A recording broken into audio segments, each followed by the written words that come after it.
Hello, everybody. Welcome to the Pipeline Podcast, episode 149. I am joined by a very special guest. I am here with Raymond Retro, back on the show today. My friend, how are you? How is it going? Doing pretty good. I'm going to say real quick, that was a sick intro. Thank you. It's always fun to see people notice themselves in the intro. I was like, is that me? I was in that Ben 10 one. That was pretty sick, dude. It's pretty awesome. Well, yeah, thank you for coming back. I've been kind of on a journey to get all the people we had in those Ben 10 group streams on a solo episode, because I do think it is a slightly different experience. I want to have a little bit more of that one-on-one conversation. So thank you for joining me once again.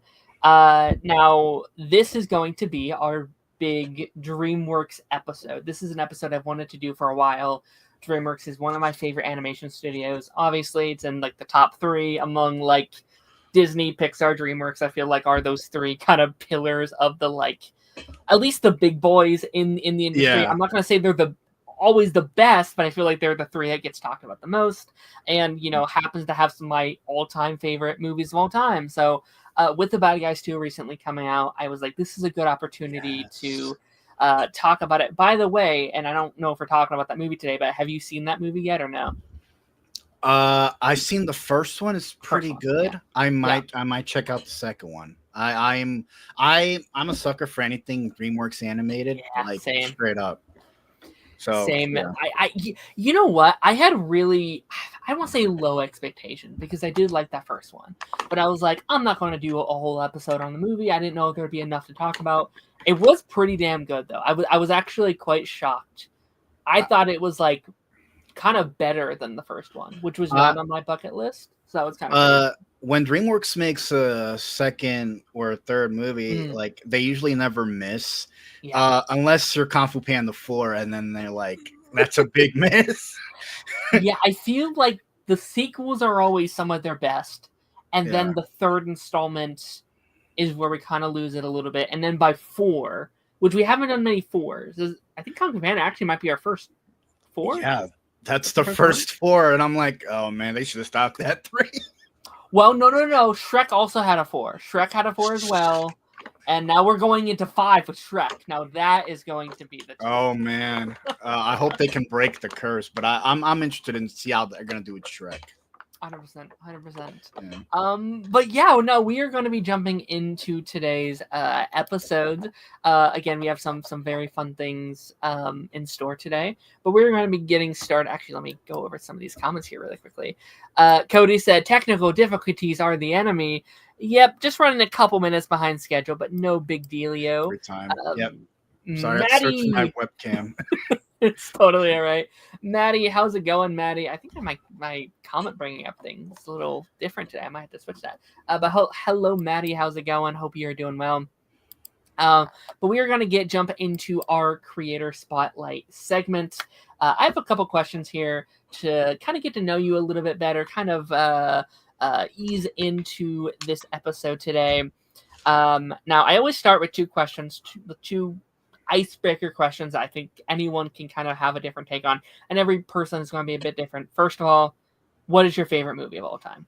Out of every movie that's ever existed, what's your all-time favorite? Oh, that's a hard one. But I'm gonna say Incredibles 1. It's good. That's really, really good. It's such a great movie, and it's you can watch it at any time. It's still relevant too. It's so good. I love it. It's in my it's in my top 4, top 5. It's still my favorite superhero movie ever made. Easily. Same. It is. And we were just talking about sequels.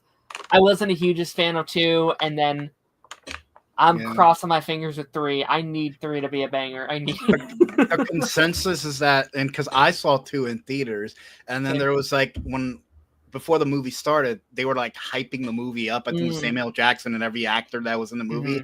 And then after the movie, I'm like, this did not need any build up. It's the villain sucks. I'm like, the plot is just the same plot.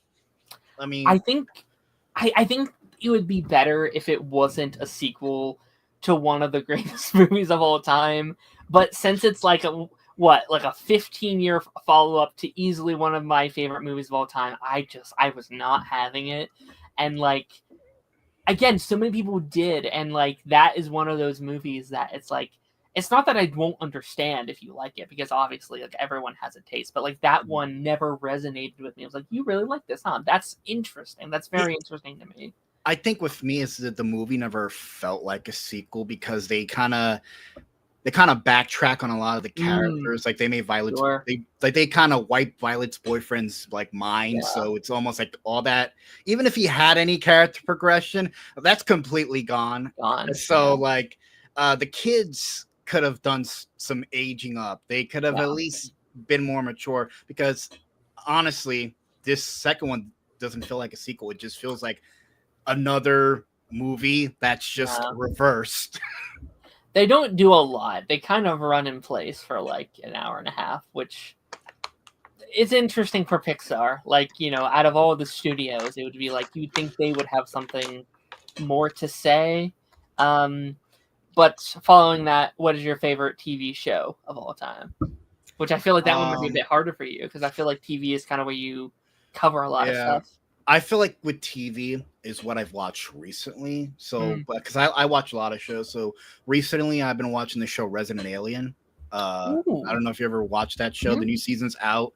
It got switched to another network, USA. And I think this is like the final season, because I think I don't know what happened with the Sci-Fi Channel. I'm assuming that it got shut down or something like that. But Resident Alien with Alan Tudyk is one of my favorite shows I'm watching. I've heard so many great things, and Alan Tudyk is just one of those actors where he's a treat in everything he's in. If it's DC or if it's Disney or if it's his own little ventures.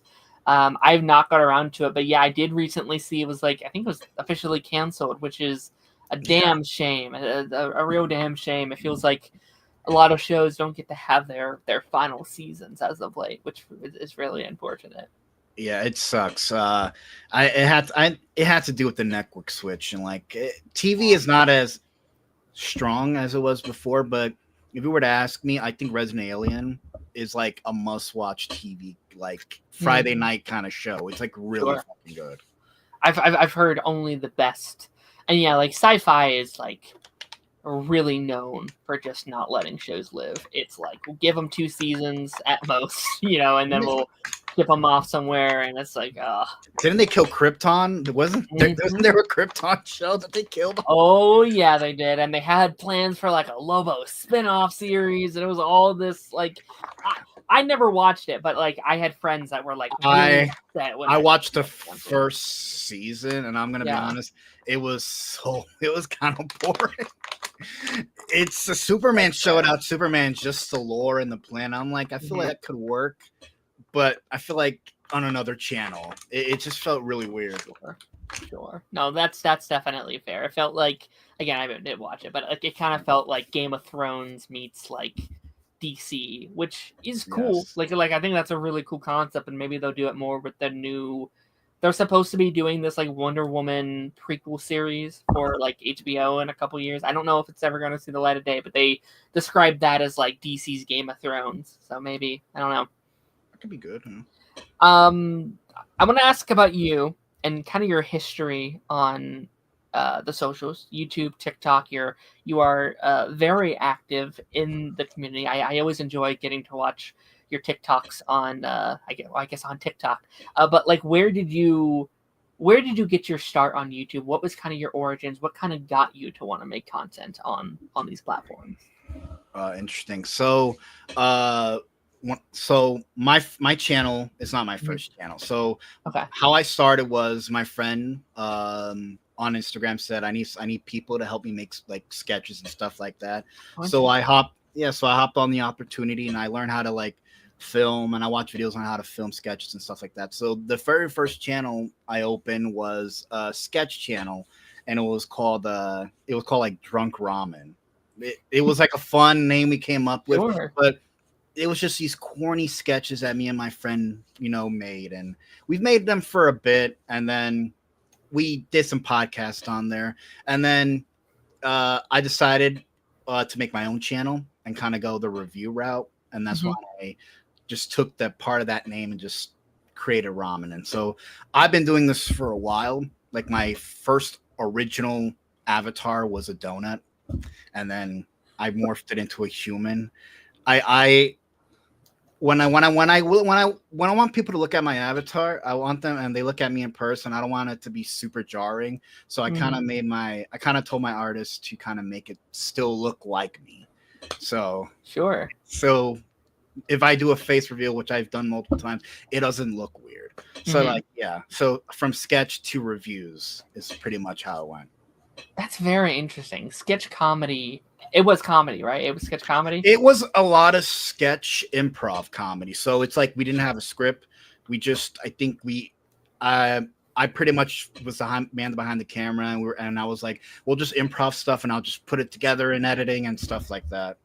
That's very cool. Yeah, that's definitely a first. Like, this is a question I try and ask all of my guests, and it's always very interesting to kind of see where they got their start. Sketch comedy is definitely one that I have not heard of yet, and I feel like that is a lot harder than I think people think it is. Like, I think people just like will put on Smosh and be like, I can do that. I can turn on a camera and be funny. But it's again, I've never done it, but I would assume that's a lot harder than people would think it is. It is very hard. Especially if you're not doing it with scripts and it's just three guys and just improving. So it's like, oh, what are we gonna do next? Let's go to another scene. Let's just do that. Let's do that. And then I'm like, okay, so I got to figure out how to put it together. Nowadays, I think 5-minute, 3-minute sketches don't do as well on YouTube anymore. With the way it's all about watch time. It's kind of why Smosh doesn't really do sketches anymore, because it's the watch time. So like, it is very hard, because you could be very funny and make a very funny sketch. It's just a matter of who's to view it and if YouTube pushes it out. Yeah. No, 100%. Yeah. Like, I'm like a huge Smosh guy, and I'm a huge fan of a lot of those early like sketch channels and stuff like that. And you are right. Like, that formula doesn't necessarily work in the long form anymore.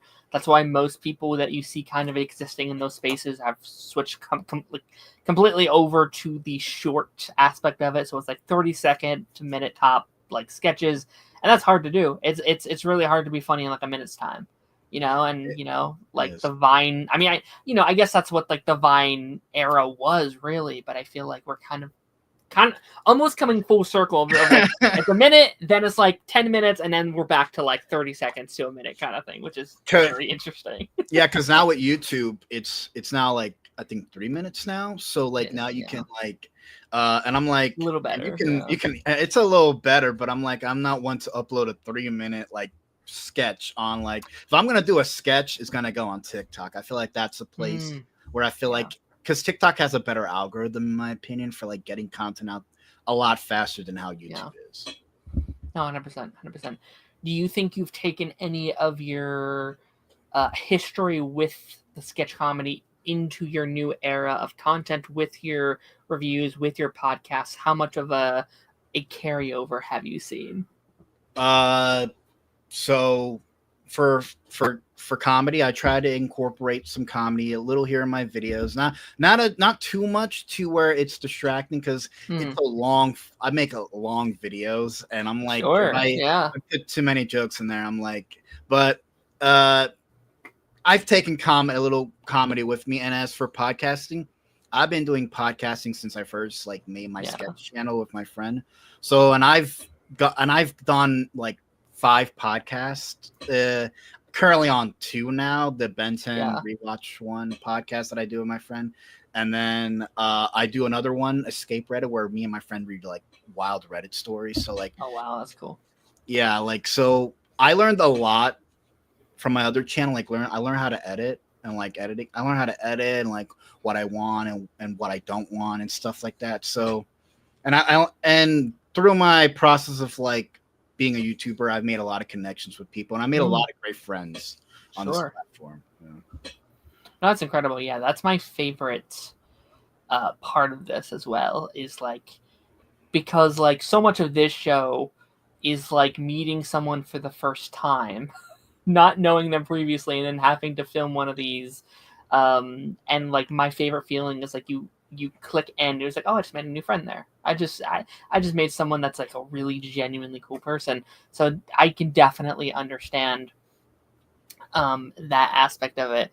And to kind of wrap this up, what is an interest of yours that you don't get to talk about very much that people may be shocked to learn that you're a big fan of, or like you're really into? Wow, that's a hard question. Honestly. Oh man, dude, man, you got a long Google Doc, I bet, dude. So I think some people know, but like I guess I'll say it here. But I do, for fun, I do like voice acting. I do a little for voice projects here and there, and I like trying out new voices and stuff like that. So that's like kind of a side thing I do. I kind of like to do different things aside of being a YouTuber. Like I like podcasting, voice acting. I like to learn a skill and try to master it and see if I can like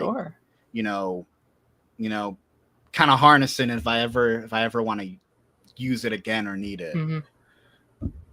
No, that's incredible. Yeah, like that is an aspect. I didn't write notes on it here, but like that is an aspect of your account that is very fascinating to me. I've seen all your like dubbing videos and like how you master that, and that's a whole other piece of the pie that is, again, people think voice acting, anyone can fucking voice act. You just make sounds, and it's like that is not as far as it goes. That is a complete undertaking that I'd argue is one of the hardest piece of acting in the industry. I have many voice acting friends. It's like, yeah, this is way harder than it is than just kind of doing your regular acting. Not saying acting is easy, because it's not, but like, that is something that's very fascinating to me. Where did that interest kind of start? Like, where was that kind of for you? When I was a kid, like when I was a kid, I always was in front of the TV, like watching SpongeBob, and I would always try to do like different voices and stuff like that, and I would always try to master it. I think the first voice like I ever did was like Stewie from Family Guy, and I would always practice it over and over again. Stewie from Family Guy, what's up, man? That was like the first voice I ever did. So SpongeBob, it's pretty much like as a kid, just sitting in front of the TV. Parents say don't sit in front of the TV. Well, I'm here now, so yeah, I'm good.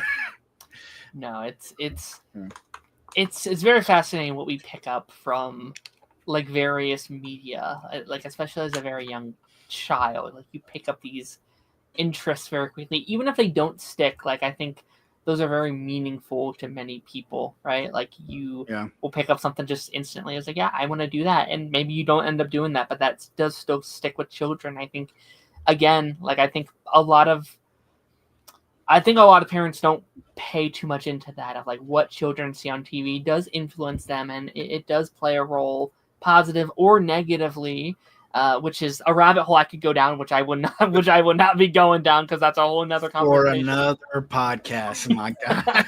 Absolutely. But no, that's all very, very fascinating. So yeah, we're gonna be hopping into a couple of news stories this week. There wasn't like a lot of like variety in terms of the news story. Most of the news this week surrounded by one specific character / franchise, and I have a couple of things to talk about that one. But I wanted to get one other thing that's a little smaller in here as well, just for it wasn't all that one character. Disney Plus. Hulu is officially merging into Disney Plus in 2026 with the Hulu app officially shutting down. So this is kind of like a continuation of a story I've been covering over the last like 2 years now. This is something we've kind of known was inevitable. It was happening. You know, we're in this very interesting era of how do I put it?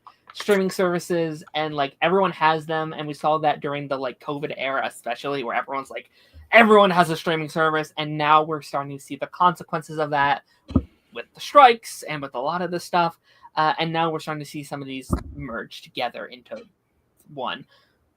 I don't know how much streaming you have or like how much you use, but what is your take on like all of this?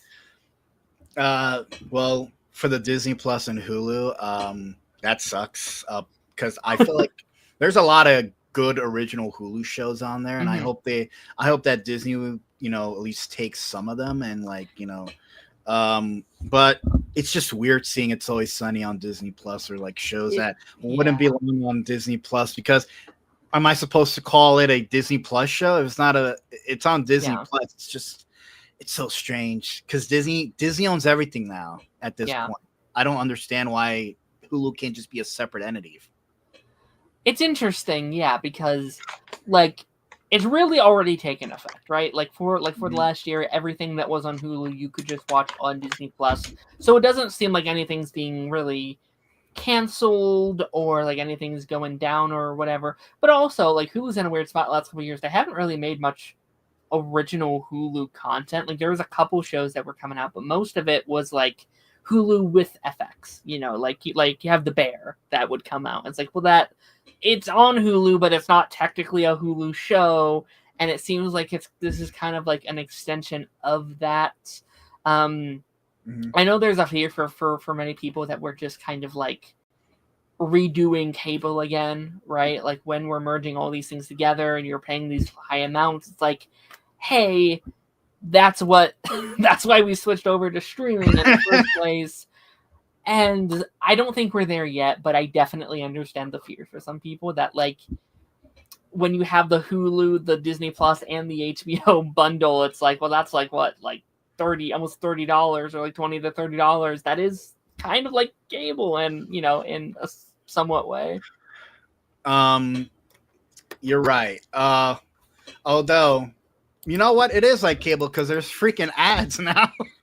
There is ads, and like Disney Plus recently, I guess it's been a year at this point, but they have like actual channels now, right? So you can go on and there'll be like a Simpsons channel. You can watch Simpsons for 24/7, or like classic Disney movies. And again, it's different. It is different from cable for now, but it is definitely interesting to see what has happened over the last couple of years. And like television as a whole has shifted so much. Some for the better, some for the worse, right? It's not a cut and dry situation, but it is definitely very fascinating, to say the least. I feel like if you have a lot of streaming services and you have like Netflix and Hulu and you got Disney, and I feel like if you got, you know, all of them, there's Peacock, I feel like it's just very hard to go back to cable because even with like the ads, which are egregious, like it's still a lot better than sitting through like a network TV ad for like cable. It's sucks that when like that's the only way these companies make money are ads, and but like I'd rather sit through a Netflix ad or a Hulu ad than have cable. Cable is not the same. Cable's really not the same. No. I don't think there's many shows on cable that I can think of, because even Cartoon Network's running dry. Anything new that goes on Nick is on Paramount Plus. It's like, there's really same for like Disney, where it's like everything they're making for Disney Channel will just eventually be on Disney Plus. And like, and I do think nowadays, like, people need that accessibility. Like, people were willing just to turn on a thing and be like, well, I guess I'm watching this now. And I think there was a funness to that like that is an era that in some ways I miss, right? I miss those like good old days of just being able to watch, you know, Disney Channel for like 10 hours straight and that be okay, you know. But like nowadays I do think people want what they want right now. There isn't that waiting process for people. It's like, wait, I have to wait 4 hours to watch the new episode of, Gumball? No, I'm just going to binge the whole season right now. And so it seems like it's like a merger of the two that's happening, where it's like the expensive cable, the bundles of cable, but the accessibility of current streaming, which I guess isn't necessarily a bad thing, but the price thing I know for people is going to be tough. Yeah, it's because it's so convenient to. Yeah, they're so convenient. That's the thing, because with like the streaming services, they give you like a free trial, and you're like, oh man, I like the free trial. But like that's the thing with cable, it feels nowadays cable is kind of up in the air, but like with streaming service, it doesn't really feel like a luxury now because there's so many of them. You can. It's insane. You could just get one. I don't even think there's a need for cable because there's Sling TV, there's Roku TV. I mean, like, cable is pretty much dead at this point, man. It sucks, but like, it sucks to say, but I think there's a lot more good stuff on streaming nowadays. 100%. Yeah, no, like I don't know if there's one singular show that I'm watching exclusively on that I would watch for cable. Like on this channel especially, I used to watch all the old like CW shows, like the Flash and the Arrows and the Supermans and stuff like that. And like in the last couple of years, like I've watched every show I would watch on like live television. Gone. I am no longer touching any of that. Anything I need to watch is on streaming. And now it's almost like if you're not on streaming, you're almost missing out on the market a little bit. Like I'm seeing that right now with the new Phineas and Ferb that just came out. They are now just airing the rest of the season through on cable until next year, and you have to wait for the episodes on Disney Plus until next year. And it's like, well, I feel like the market that was going to be watching the show maybe will forget about it by then, or maybe isn't going to stay tuned in because they're not watching it on cable. Some kids are, right? But like most people are not watching that show on cable. They're waiting for it to drop. And I feel like, I don't know, maybe you're losing a bit of your audience by doing that, but I don't know. What are all the Phineas and Ferb episodes? Are they on Disney Plus now, or are they on cable? So they dropped the first 10. They dropped the first 10 episodes of the season, and now they're airing the rest of the 10 through like on the actual cable, and then you have to wait until 2026 to watch the rest of the season on Disney Plus, which is what Frankenstein monster, like it's weird, right? It's like I feel like I don't know. It feels like a weird. Because that's what Disney does for like a lot of their shows. Like I think Wizards of Waverly Place does that too. Yeah. It's a really good show. I recommend it, but it half of it airs on like streaming, and then like the rest of it airs on cable. Because I would pop on like Disney Channel. I'm like, there's like 5 episodes of like Wizards back to back, and I'm wondering if they're on streaming. It's like it'd be better just to pair them, like do the like following day thing where it's like, oh, it's today on Disney Channel and then tomorrow you can stream it on like Disney Plus. Like I think that makes a lot more sense to me. And then you have 20 weeks of content, right? Like that is 20 weeks straight of content that you are making out of it instead. That again, that's a whole other tangent that I can go on, but but no, it's very interesting. I'm wondering in the future what other bundles we'll get. Like I think there's a couple. Like I think some of those smaller ones are really struggling right now because they don't have that library. So I would not be surprised if we get like again, I don't know all the companies and what could merge and what couldn't, but like you have like your Peacock, your Apple TV, your some of those smaller ones are BET Plus, but that's owned by Paramount. But I feel like that's like Peacock, why Peacock I feel like has a wide library, but I feel like that can last a lot longer because I got SNL. That keeps the channel alive, I guess. I haven't watched SNL in a bit, but yeah, they have like their library is good, but I don't think they have a lot of like original stuff. Like everything they have are from their already established shows. Like they have the new they just dropped the trailer today for like the Office spinoff series. That's gonna do them well. People are gonna love that, right? So they got stuff like that, but like Brooklyn Nine-Nine and stuff like that, but like they don't have a lot of like original content to kind of keep their flow going, I feel like. That's true. Yeah, I don't even The Office, that could be a whole different thing. It's really weird. Yeah, it's like the paper or something. It's like it's like an offshoot, but it has one of the cast return. It's whatever. Cody in the comments said Wizards is starting on Disney and they're going to Disney in October this time. Yeah, I'm excited for that new season. But again, like that goes into what we're just talking about. I loved the first 10 episodes because they dropped them all on Disney Plus. I watched them; it was great.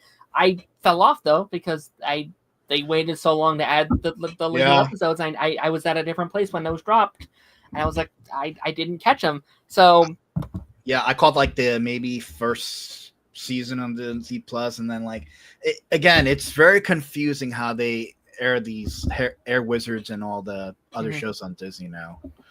100%. Very interesting. Okay, we have some. Okay, before I go into this, because I'm not sure where you are in terms of this franchise. Are you an MCU person? Like are you into the greater Marvel Cinematic Universe? Did you used to be into it? Maybe you fell off. Like where's your current status with that whole side of the entertainment industry?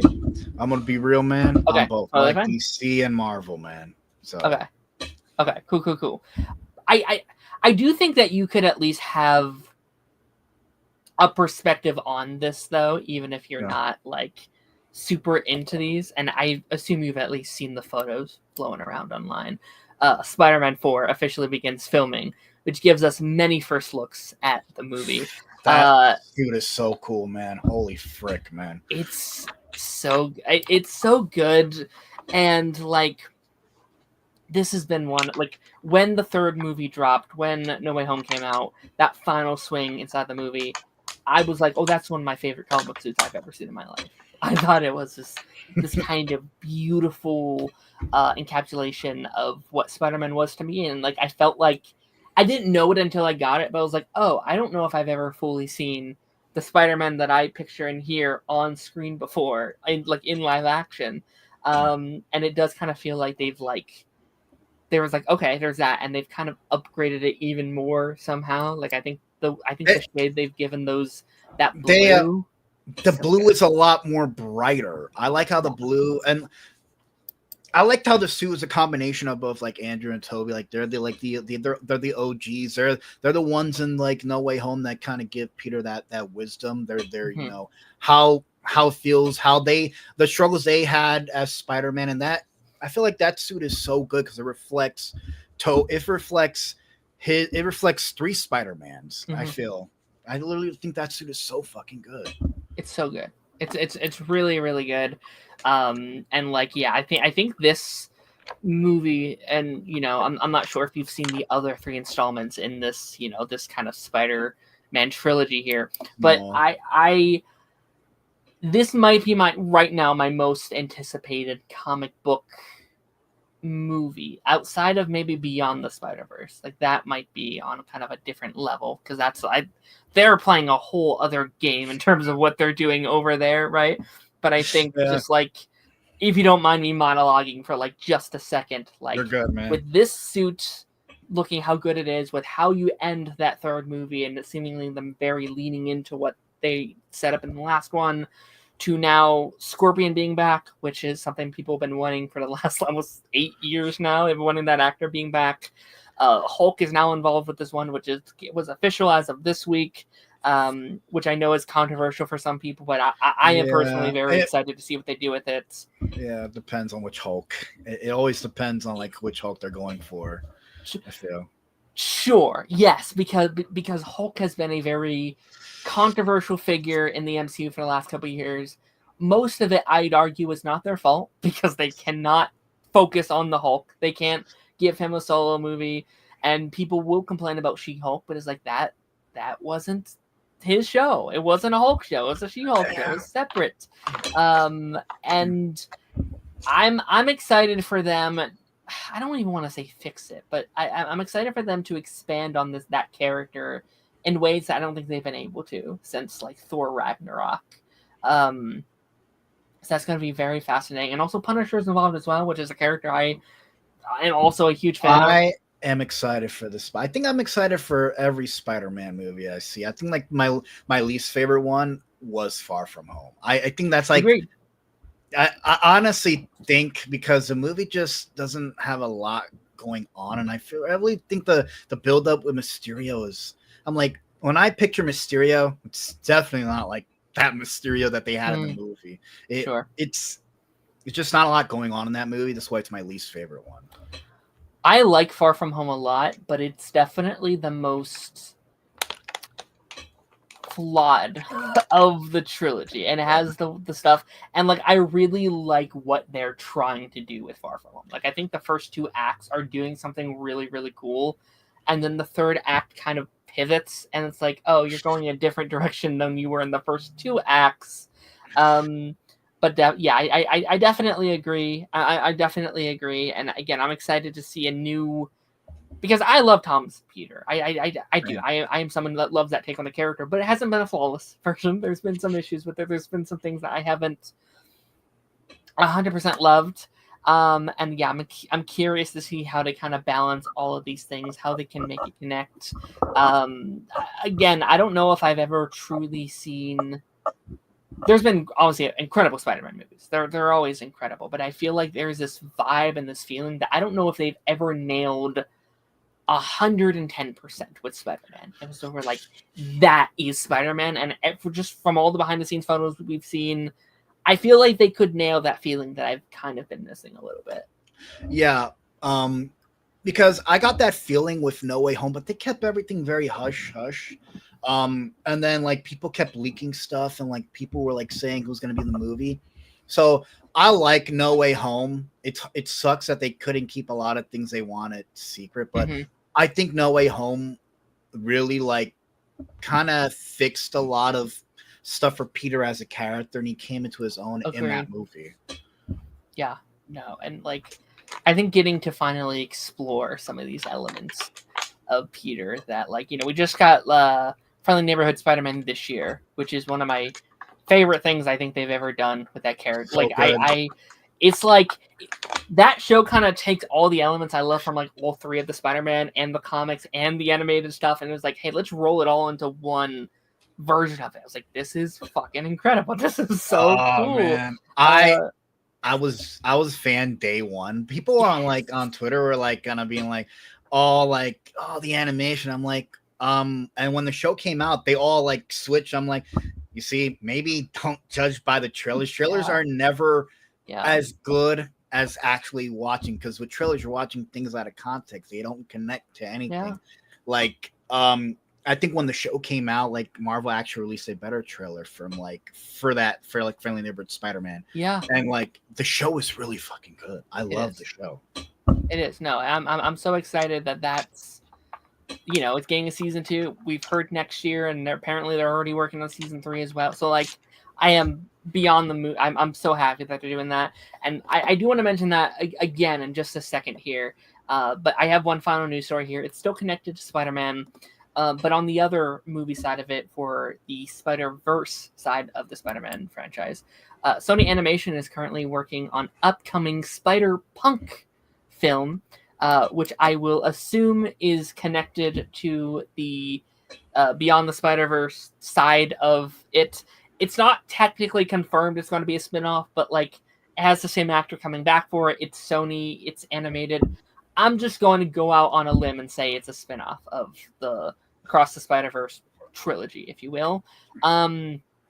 What's your thoughts on the like Spider-Verse franchise? Like is that a side of it that you're a fan of, or no?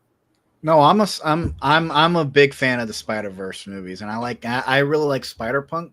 So I'm excited to see what they can do with the character and like expand on him more. So those movies have always been exceptionally good. Like the animation, like the story, like the character, like Spider-Punk, I feel like definitely deserves to be explored a lot more. I'm excited. I'm very excited.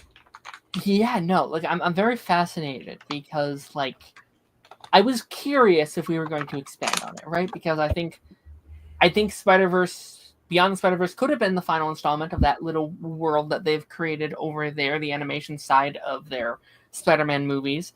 But I had always kind of hoped that they didn't necessarily need to stop there. I think what these movies have done is they've created like 50 million backdoor pilots if they really wanted to, right? There are almost every single character could go on to do their own individual movie or series or special, and I think people would really enjoy it. And we kind of do with the Nicolas Cage, Sure, yeah, because like that's getting a live action movie, but I don't think it's connected just because they can't use the name like he can't, like he's not going to be called Peter Parker. It's going to be something else. So I assume it's like a rights thing. So it seems like an offshoot, but like everything's kind of connected within the web, right? Like they're all every Spider-Man ever is canon, so I can still throw it up. It's like an offshoot of that version kind of thing.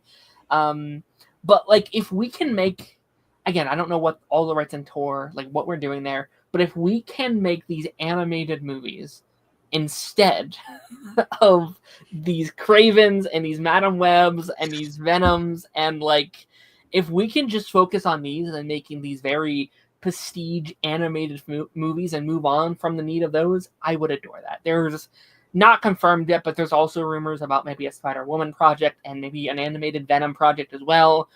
And though, like all three of those, plus the whole Nicolas Cage thing, already sounds so much better than anything we've done in the last like 5 or 6 years. I'll at least give my take on like some of those movies, because the Morbiuses and the Venoms and the Madam Webs, I feel like is a way for the studio to offshoot the movies that they've already filmed. Because even like you watch the Madam Web like press promos, none of them look like they're interested or they knew what movie they were in.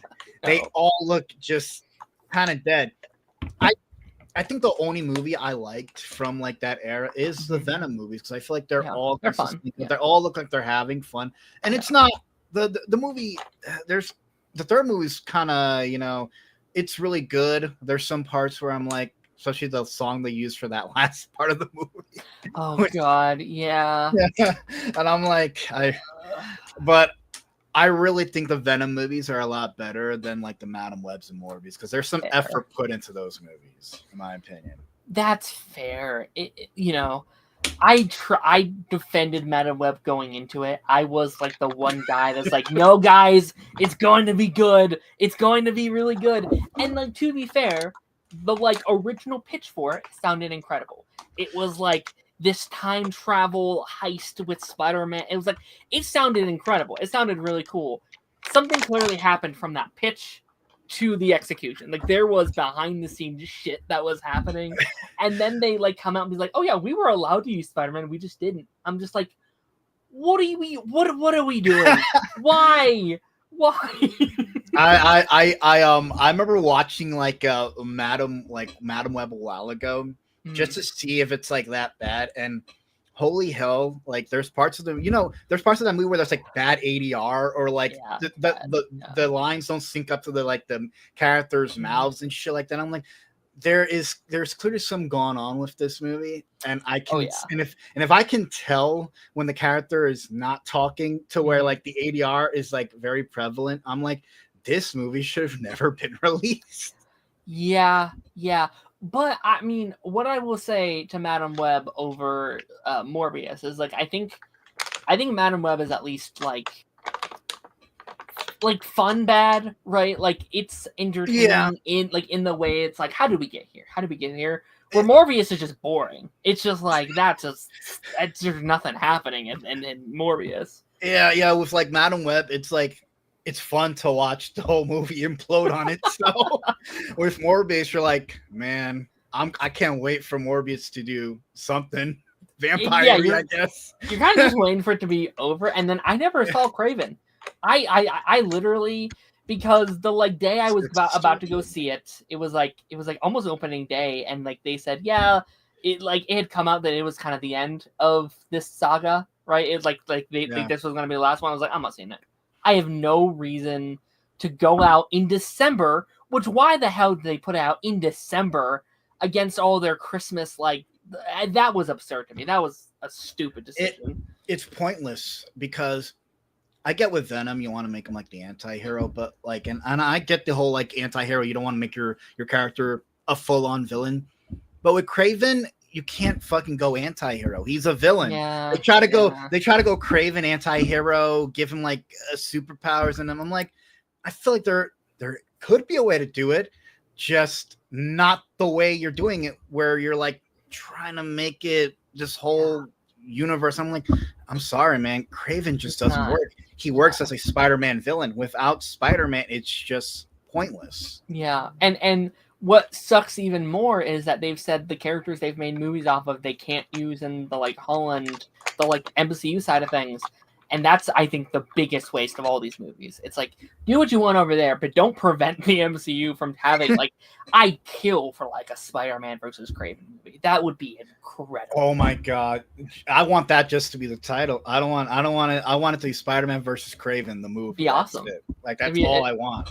It'd be incredible. It'd be awesome. Yeah. Alrighty. I'm going to read a couple of comments here, and then we're going to move on to our main topic for today. Kevin in the chat, how's it going, Kevin? DreamWorks is hit or miss. I would agree with that. I think, and we'll probably go into this one once we get into. Actually, I probably should have used it for like a transition to our main topic. But I think DreamWorks is one of those projects where they either put out the greatest movies you've ever seen or just the most like mediocre movie you've ever seen. There's not a lot of, I don't know. They're kind of all across the board, either like amazing, mid, horrendous. They're kind of all over the place. Because there's movies, and then there's like the TV shows which are hit or miss. Some are good, some are bad. Yeah. Because again, most DreamWorks like movies get TV shows eventually. Yeah. I think the worst one is Megamind though. I've heard Megamind's bad. Yeah. Yeah, I can watch the Boss Baby TV show, and I can watch like the Captain Underpants TV show. I'm like, you just should have just made another Megamind movie. I mean, I'll say it, like, this year is very weird because you have, like, a movie like Dogman, which I thought was actually really good, and then you have, like, Bad Guys 2, which I thought was very good. You had Wild Robot last year, and then you have the, like, Gabby Dollhouse movie that's coming out at the end of this year, and, like, not to shit on a movie clearly made for young children, but it's like, there is a difference here in quality. It's like... What's Gabby Dollhouse? Oh my gosh, it's this like, I don't even know what it is really, but it's like this live action animated hybrid movie where these live action characters turn into like dolls, and I don't know if you've seen the trailer for it. I'm gonna have to watch the trailer. The trailer's really bad. It's like a really bad trailer, and again, I don't want to shit on something that's like clearly targeting like young kids, right? But that's never been the target for DreamWorks previously, and they've never done this like live action hybrid thing. And it's like, I'm not a fan. I'm not a fan of what you're doing. I feel like. Oh, sorry. Go ahead. Where you go? You go. All right. They're also doing the like Coco Melon movie in like 2027. So it's like, done. I don't care anymore. No. I'm sorry to break this news to you. This is DreamWorks, right? This ain't like Disney or like. This is DreamWorks. Paramount Plus or. The DreamWorks is doing Coco Melon in 2027. Did any of them ever watch Coco Melon? Like a full-on boardroom of people. Did they ever sit there and watch a full-on episode? Because they would understand how bad it is. There's no characters in the Coco Melon. What are they gonna make? But here's the thing: it'll probably make a lot of money because kids fucking love that show. Young children, fucking love that. Brain rot on IMAX, yo. Yeah, I mean they're doing that Bluey movie too. I mean that's not DreamWorks; that's like a different studio. But like Bluey's good. Bluey's good. Yeah. Coco Melon's bad. My issue is that DreamWorks kind of has like with a lot of DreamWorks movies, there's like an edge to them where like they're not talking down to their audience. They're like making fun movies that adults and kids can kind of watch. And I feel like if you're kind of just making a kids movie, you're gonna, well, guess what? Your audience are just gonna be full on like 10-year-olds. I'm like, who's gonna go see these movies? Like DreamWorks kind of has like a kind of. We're somewhat better than Disney because we got a little bit of edge to us. That's how I feel. I don't want to like. Because this is a mindset I've struggled with because I don't want to gatekeep. I don't want to be like this is what DreamWorks is, and it can never be anything else. I don't want to be like that. Yeah. But you're right. Like there has been this level of quality that like when you look at the like peaks of DreamWorks, I think they destroy Disney, right? I think when you look at the best things they've ever done, they blow. I mean, I'd argue they blow almost every other animation studio out of the water. But it is that like they'll put out a masterpiece and then they'll put out the worst movie you've ever seen in the same like calendar year.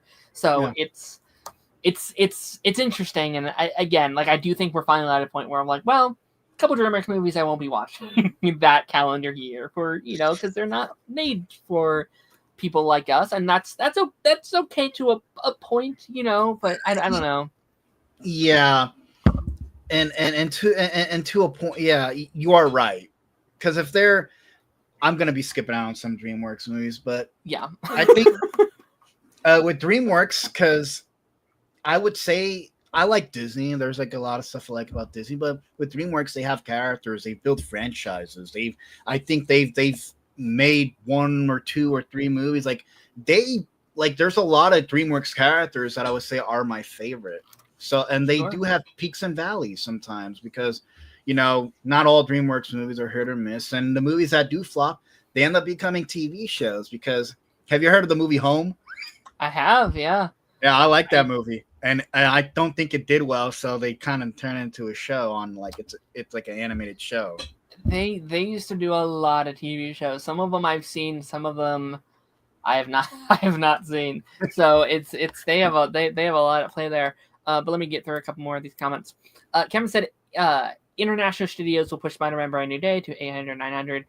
I agree. If not, I would not be shocked if it's $1 billion. Like I'm not ready to cement that, right? Because it's very, very, very hard to do that right now. But I think out of all the superhero properties that can do it right now, Spider-Man's the only solo hero that I'm like, I think he could do that. Like Spider-Man brings people together. I really think that. Like Spider-Man, Avengers, and maybe Batman. I think with enough time, Batman could get to that spot where, I think Pattinson was hard on people because he was the vampire guy for so many people, and I think at a point it's gonna be like, no, that's just Batman. So we're all gonna go see that. But what are some other things here? 2026 billion films will be Avengers: Doomsday, Toy Story 5, Mando live action. Moana live action. I got the two mixed up. Mandalorian, Super Mario Brothers 2, Minions will get close to $1 billion. Any of these we disagree with? There's another Minions movie coming out. Yep, next year. Why? Because they make so much money. What are they gonna do? Minions fight a giant banana. And then I would not be shocked if they do a Despicable Me 5 at some point. These movies make so much fucking money. I'm not watching Toy Story 5 though. I'm sorry. I'm like, I'll maybe I'll watch it on streaming and stuff, but I didn't even watch Toy Story 4. I watched 1 through 3. I never watched 4. I know the plot though. I agree with. I think Avengers will get there. I think Avengers will be $1 billion. Toy Story 5 will. I don't know if it'll make $1 billion, but I think it'll get close. I thought Moana live action was canceled though. No, unfortunately, it's not. What? No, it's still happening. Damn it, 2 movies are not Despite Moana 2 making $1 billion last year, which would have been great if they were like, hey, let's just make Moana 3 instead. I would so much prefer that, but now you got to get live action Dwayne Johnson. Moana 2 came and went. I don't remember that many promotions for that movie, if I'm being honest. It didn't, but people love Moana, and it cooked. It did incredible. I will say, I do think The Mandalorian here is the only one that I'm a little skeptical on, because it's interesting, because it is the first Star Wars movie since 2019, but also there is a barrier to entry for a lot of people. Not everyone will have seen all 3 seasons of the TV show, and we've seen how that's become problematic for things like the Marvels or Thunderbolts and things like that, where that's one of the reasons, and Captain America 4 reasons those didn't do so well. I think Mandalorian will do good. I don't think it's going to be $1 billion, personally. Mario, maybe.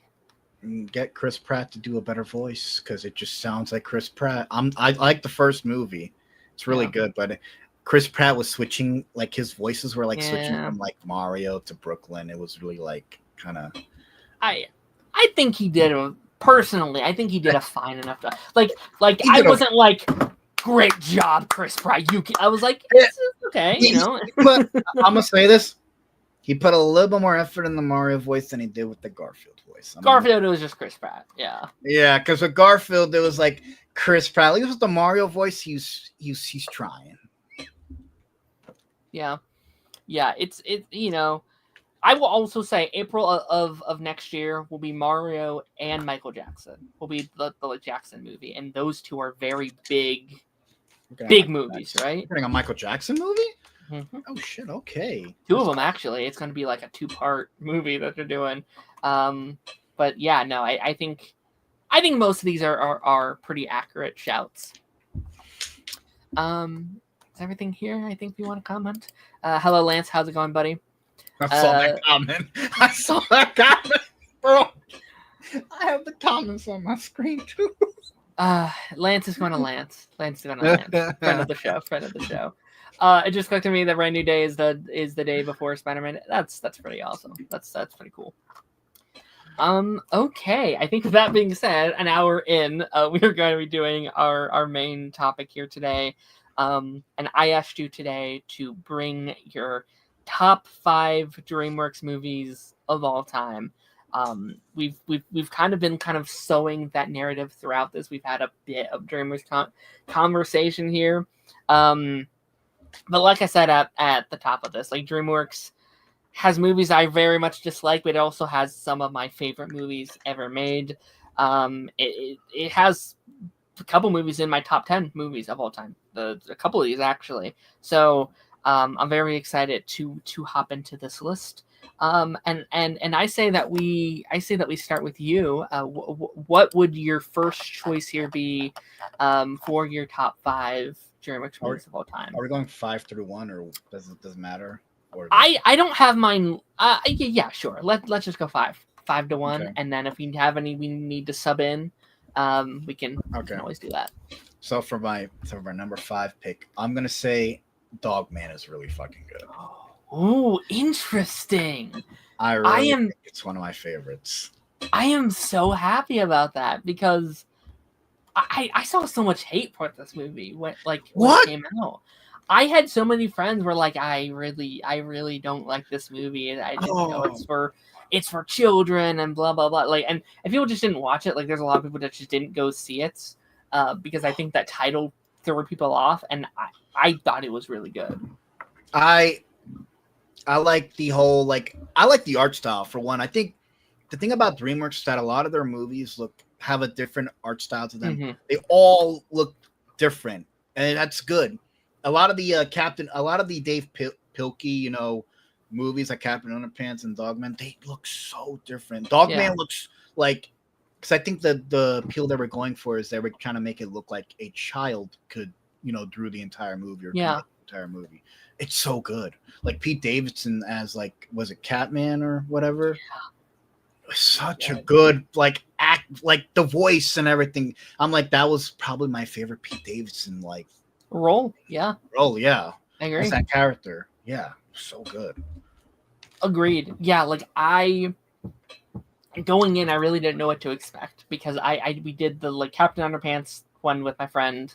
And I wasn't the biggest fan of that one. I was like, okay, we'll see. And I had never read the books. I know that they're connected adjacently, right? But I wasn't quite sure. Going in, I was like, this is really, really charming, and I really appreciate I think they actually balance very well the very deep comedy that they have in here. It's a very goofy movie, very silly movie. There are bits in here where I was like, well, that's ridiculous. That's so silly.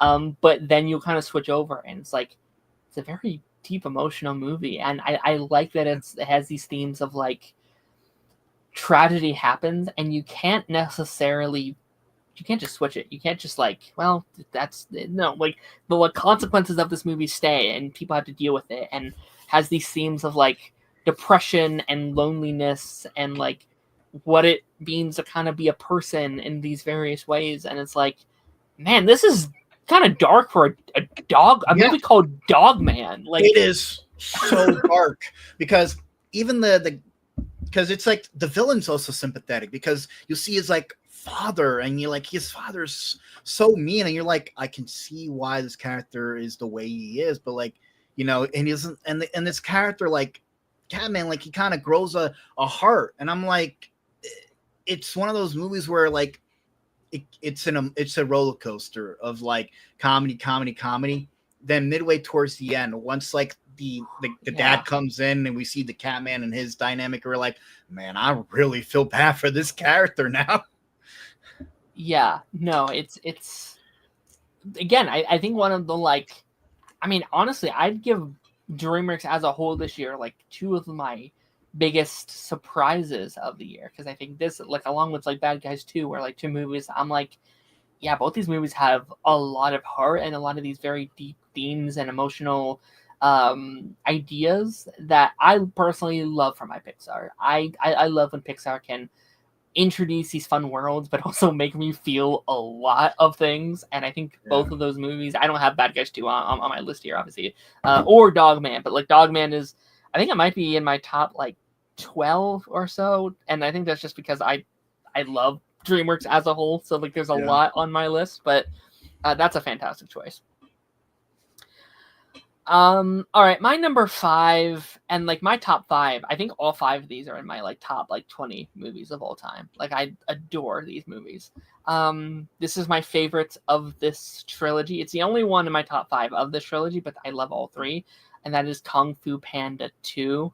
I think this is one of the best examples of like how to do a sequel, right? I think that first Kung Fu Panda movie is such a great starting point. It introduces this incredible world. The comedy is great, all this stuff. And I think the sequel is really able to take what works about that first movie and transfer it over and really push these characters. I think the arc that Poe goes on might be one of my favorite arcs in a movie, of really tackling like push down trauma. You know, he has this trauma that's been built from a baby that he's never even knew existed. I think is really good representation of like sometimes it just comes out, just like a trigger can make that come out, and having your character face that head on is genuinely really, really great. And I think the fight scenes they do here, the stakes that they are able to build, this is a movie that is not afraid to tell these stories about war and propaganda and violence and death. And I think the villain here, probably one of my favorite movie villains of all time. Like I think he is incredibly scary, incredibly dangerous, and I think how this franchise uses its fight scenes are always so creative. Like I like how each villain has their own fighting style because they are a different animal. So I think making it a peacock and how they move differently than Poe makes him such a bigger threat than what it was previously, where it's like, well, they were both kind of around the same size in the first movie. This time they are very different, so he's going to struggle a lot more with that. So yeah, number 5 would be Kung Fu Panda 2 for me. Oh, that's such a great movie. I think the Kung Fu Panda franchise 1 through 3 are like, I'm sorry about 4, I like really good because like the character grows, and like the final fight scenes for the Kung Fu Panda movies are always great because it's just Poe learning like a new technique, like a new way of fighting, and it's so good. I love, and 2 is like really freaking good. I remember seeing that in a theater as a kid. It is great. Yeah, I have a, I don't think I saw this one in theaters, unfortunately, but I would love the opportunity to. But yeah, like I do remember it was like one of those movies that like a teacher would put on and you get to watch like the first half of it, and then you'd go home. I was like, no, I need to see the rest of the movie. So like I went to the library. I was like, Mom, I have to finish this movie. But no, it's fantastic. Yeah, and like I am with you. I don't think about 4 very often. It's kind of the black sheep of the Kung Fu Panda franchise, I guess. I think my issue with with 4 is that they're trying to pass on the Dragon Warrior title. And I'm like, I mean, and they're trying to like, I feel like they're also trying to start another franchise with that new character. And I'm like, I think I'm cool with Poe, but like, you know, I feel like that's my issue. Is like 4 is trying to set up something else instead of just being a movie, in my opinion.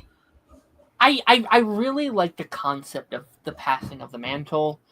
Yeah. I think it's the execution that doesn't work for me, because I actually really like this new character that they try and do that with, but there's not enough time to fully execute it.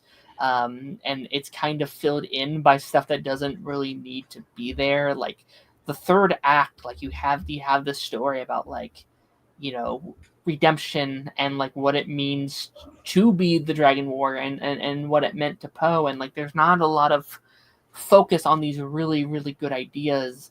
And like, yeah, the animation kind of feels very,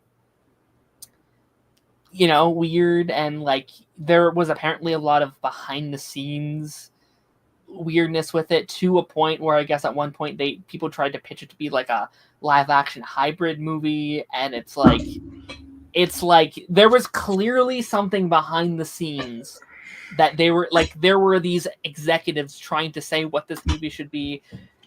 So, you know, 5 is apparently happening. We're doing apparently a 5th. I hope they can get their shit together with this, like with the next one. I think like they need to redeem themselves, I think. You kind of scare me with the live action hybrid, because I'm just reminded of the movie, the Disaster movie, like a parody movie where it's a bunch of really weird shit. And there's this guy in a Kung Fu Panda costume, and it is freaking hellish. Dude. Yeah. I'm like, I don't want live action Kung Fu Panda, and especially with the way live action movies are now, where like they'll take a character and he'll end up in New York, because they do that with the Smurfs. They did it with the new one. What, is Kung Fu Panda just gonna go to New York now? Because that's just the only they have for all these movies. He just goes to the real world. It is very scary, because like How to Train Dragon came out this year, and I actually liked it more than like I didn't hate it. I thought it was fine, but like I think if it didn't set a precedence, I'd be more into it. Because it's like, okay, this did what? It was like 700, 800 million for them. It did very, very well. It's going to be like, okay, what's next? We going to do Shrek? We going to do Kung Fu Panda? We going to do Ants? You know, like I'm very scared about like what the executives are going to take with that information. You know, so let's hope. Let's hope we stick Kung Fu Panda in animation for a while. All right, what is your number 4? My number 4 is Megamind. Ooh, so good. It's such a good movie, dude. And is it Will Ferrell, right, as Megamind, and like Tina Fey as the news reporter? I forgot her name. And like I think it's Jonah Hill as the main villain. It's such a good movie. Yeah. It's like one of those movies you go in and you're like, oh great, a guy with a giant blue head, but like it's like an actual movie where like the bad guy is the good guy, kind of like bad guys. Yeah. No, but like you feel for him. Like the Megamind actually has depth. Like you feel for him as a character. That's why I love the movie so much. No, I agree. I think Megamind was a movie I don't think I ever really gave a chance when it first came out. I think it was one of those movies. Actually, at the same time, I rented Despicable Me and Megamind with my dad. It was like a double feature movie night. I remember at the time me being like, Despicable Me was so much better. And you know, that's a conversation. I think actually both are pretty good movies. You know, if we're just talking about the first one, right? But like I do think I kind of overlooked it. I think as I've gotten older, I have realized it's really above its time in terms of, you know, it came out, what was it, 2013, something around that line, before the big boom in the comic book sphere, before superhero movies really became super big. And it was, I think they do a lot of really fun commentary on, you know, the superhero culture and like what it means to be a hero and how we view heroes. I think it's very fascinating. Like we love characters like Superman. Superman is bright and colorful, but like, what if he didn't look like that? What if he didn't look human? What if he was blue and had a huge head and, you know, stuff like that, right? So I think like it's very interesting to see how we perceive our idols. I think there's a lot of great again, deep themes within that is very, very fascinating. I think it's use. I think it's just a very creative superhero movie as well in terms of like, what they do with like the landscape of superpowers and how it views everything. I think is very interesting. Yeah, they do a lot of creative twist in that movie where I'm like, holy shit! Like, because you're watching it for the first time, you're like, wait, I thought Megamind's the villain. So like the guy who was becoming the superhero, now he's the villain. And I'm like, yeah I'm like, because the superhero, he's only doing it for one reason, and that kind of is not the way a superhero does it. You do it for people. You do it because you need to, you want to be a hero. You don't do it because you want to get the girl. That's not how that works. You don't always get the girl, like, and it's great because like even Metro Man's going through a depressive phase because he's sick of being a superhero and being idolized. He's like, I think Mega Man, is your time to like, be a hero. I really like the movie and its themes, and it's like the twist and turns. No, 100%, and it does suck. I haven't seen it because I'm in an era of my life where like I don't have a need to hate watch things, as I would have a couple years ago. But like, it does suck that the only follow up has been what seems to be a really bad straight to streaming movie and what seems to be a really bad streaming show. And it feels like it's kind of like corporate people being like, this is what it is, right? When I think a proper sequel would be really cool in the modern day now that superhero movies have boomed so much. Like, I think there's a lot more material that they could work with. And you're right. And I, as a person who has seen the bad movie, because I'm really into Megamind. Yeah, and fair. I see the movie and like the show, which those two things feel like they belong on Nickelodeon. Like, because I remember all these like DreamWorks shows that were on Nickelodeon, like Monsters vs. Aliens. They had the feel of like being incredibly cheap and easy to make. And that's how the Megamind like movie, the direct movie, whatever it's called, that's how the Megamind movie and the TV show feel. They feel cheaply, they feel lazy, they don't understand the character. They make him like an influencer or whatever, and like to get numbers. And I'm like, you're just appealing to like the wrong, like Megamind at the end of the day he was a bad guy who wanted to do good things. So but now you're making him like this viral. I'm like, no, like that doesn't, because you go from like that weird like whack movie, the whatever the hell it's called, the weird villains that look really bad, and then you go to this and it still looks cheaper than the movie before it. I'm like, no, it's definitely like a DreamWorks like project where like they got lazy, and and like it isn't the main studio, which I think a lot of people were confused about for a while, right? Like it's the same studio that did all the animated shows back in the day, and that's kind of how I viewed it. Like, not to say there weren't some of those shows that were good or like were warranted or whatever, but I think many people saw that movie as like, this is DreamWorks. DreamWorks has like fallen off. It's like, no, different studio. It's connected to DreamWorks, but it is a different studio. It's not the same. Yeah, I can see it on TV. I can see it like popping on Nickelodeon, Monsters vs. Aliens, then the Megamind show.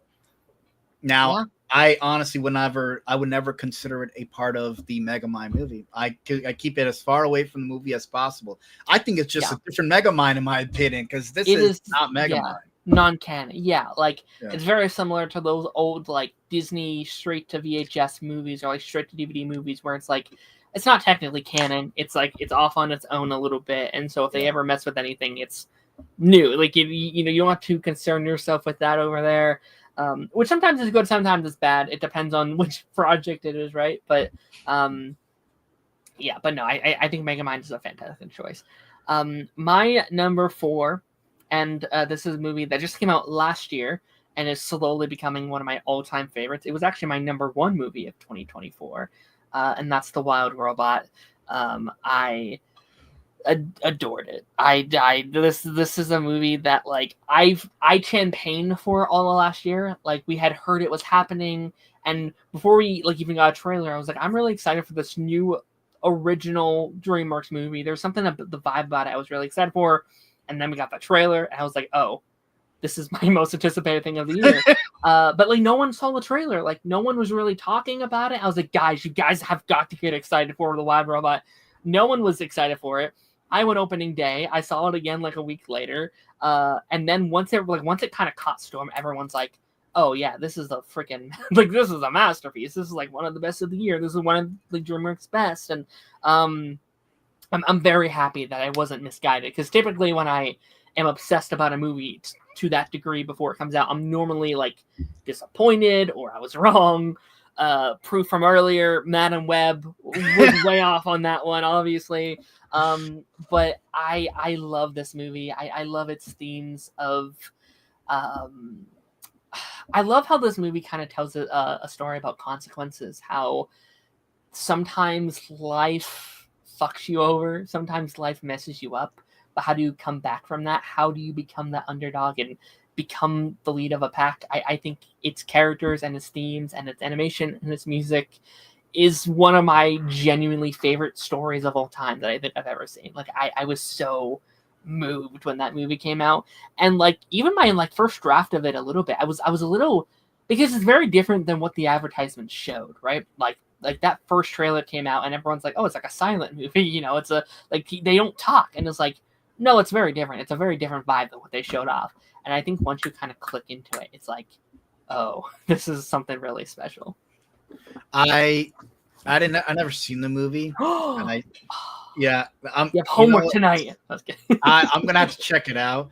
I seen the trailer though, and I'm gonna say it looks like DreamWorks at like their A game. Yeah. So like they're like, I'd seen the trailer and it doesn't really look like a DreamWorks movie. It looks like some like artsy studio made it. That it looks really good. It looks so good. This movie now, like I can just hear like music cues from the movie, and I'll begin to like tear up a little bit because it is such a beautiful story. And I'm glad I didn't go into like spoilers of it then, because I do think it is a very special like experience to kind of watch and grown.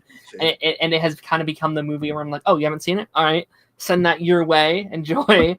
I think it might be on Netflix right now. So it is on streaming. But no, definitely highest of my recommendations. But I guess not the highest, because I have 3 above it right now. So what is your number 3? 3? Yes, 3. Yeah. Okay, mine's gonna be a weird one. Okay, we like weird ones.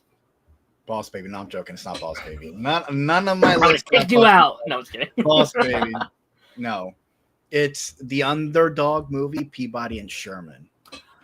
Oh, interesting. I have not seen Peabody and Sherman in a long time. Oh my god, it is so good. Like the time travel escapades and like the relationship like Peabody and Sherman have. It is because it kind of gives me that same feeling of like how Meet the Robinsons kind of has like that same feeling. Like that's how when I watch Peabody and Sherman, I'm like, I'm like, Peabody and Sherman's kind of like Meet the Robinsons. It's a really good movie. It's like a dog raising like a human. Yeah. There's time travel. It's so good, dude. It's so great. The animation is also really good too. A lot of good jokes in that movie as well. I have not. I guess I can't super comment on it, just because it has been quite a few years since I watched it. But I do remember having a really good time with it, and I think DreamWorks.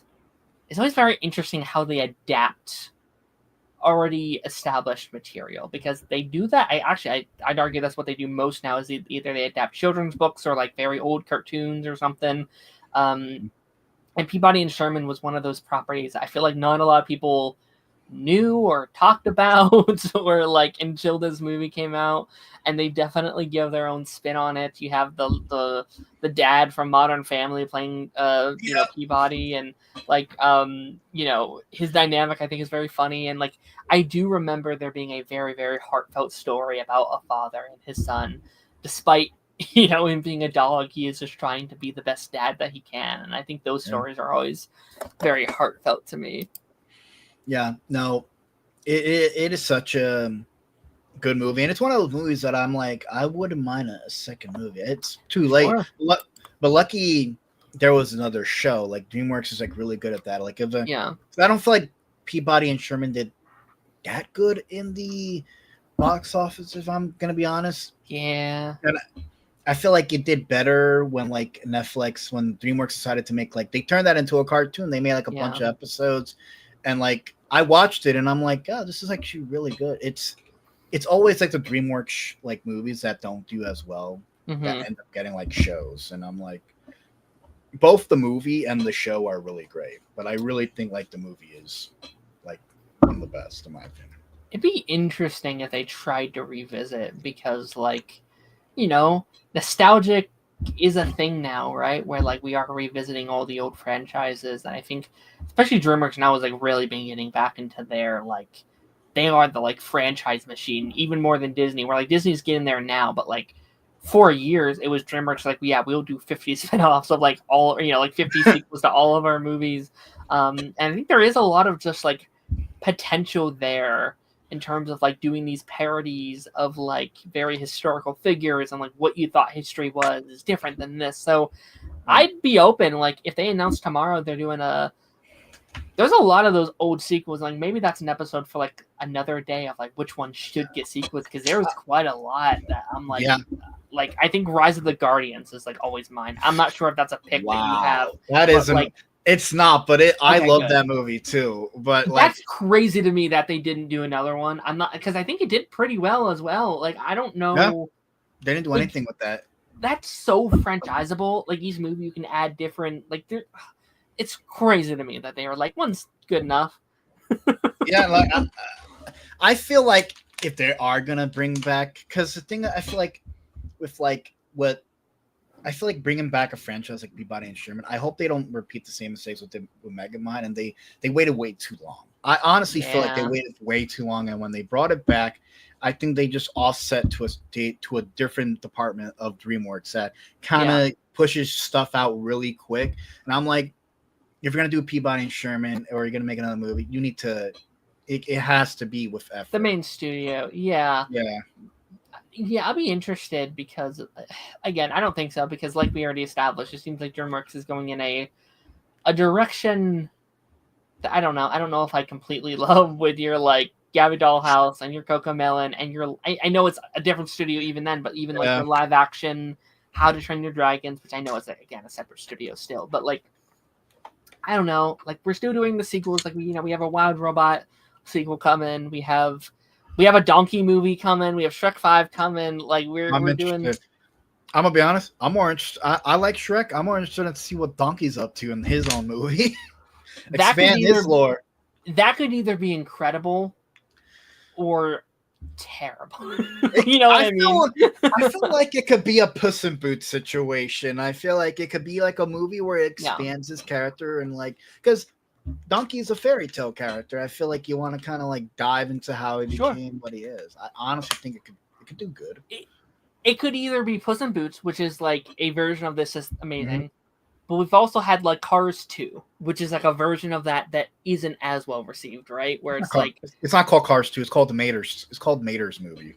Exactly, where it's like we're giving the annoying side character too much screen time, and sometimes that doesn't work, right? And Donkey's a character where I think that could get overbearing very fast, depending on who are the supporting characters in that movie. You know what I mean? They got to tone him down. They really, because with Puss in Boots, he felt more grounded. I feel like he wasn't really I guess he was kind of the comedic, relief with Donkey, but I'm like, he's more of a straight man. Yeah, he was kind of toned down. He was more of the straight man. I feel like with Donkey, the supporting cast has to be really freaking good. It really has to be like, you need somebody to prop up Donkey. Mm-hmm. Yeah. I mean, well, that's a very good transition to my number 3. My number 3 is Puss in Boots: The Last Wish. We intersect, bro. Oh, let's go. Find another one. What a freaking like surprise, like out of left field. Like, you do Puss in Boots, the first one, and I think the first one's like, it's okay. I think it's a fine movie. And then they, it was almost like 10 years in development. Like, it was like they were working on it for a very long time. And so like the trailer came out and I was like, okay, it looks okay. And then the reviews came out, and everyone's like, "This is one of the best animated movies of all time." And I was like, "What are you talking about? It's a Puss in Boots sequel. Why would it be one of the best movies of all time? Like, this is crazy." And then it comes out, and like I was gobsmacked when I came out of the theater. I was like, what the hell were they doing? Like, again, like DreamWorks was one of those studios where like you could put out like Trolls 3 and it's like the most fine movie ever, and then it's like, hey, do you want to have a masterpiece? You want to have a piece of art, going up in the Oscar season? Like this was people's, I think of 2022 was like my number 2, number 3 of the entire year. How did you get there? But somehow it is genuinely one of the best movies I've ever seen in terms of its themes, its characters, its music, its action fight scenes. Everything that has to do with death is unbelievable. Just absolutely insane.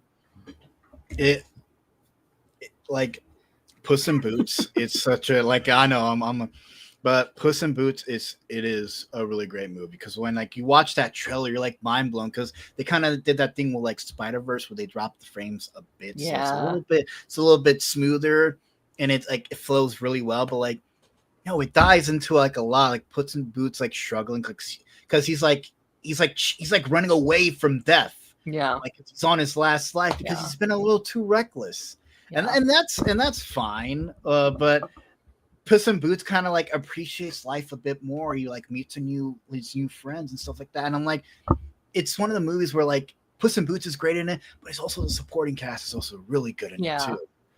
It is incredible. A really great movie. And it's crazy how much they're able to balance because there is so many things going on. Like you have like the Jack Horner part of it, and he's going through, and like you have the Three Bears and that part of it, and you have all of these various elements, and they all really, really work. And I think they all kind of work on their own somehow. And like, I think the dichotomy of like, I think physically turning the like 9 lives thing into his arc was like such a fascinating idea because it is like such a silly like concept, but like I really like a character that never has feared for death because he's never had to. That is fascinating to me, especially for like a children's movie, and it's like it really like I said, in terms of my favorite that DreamWorks has ever done.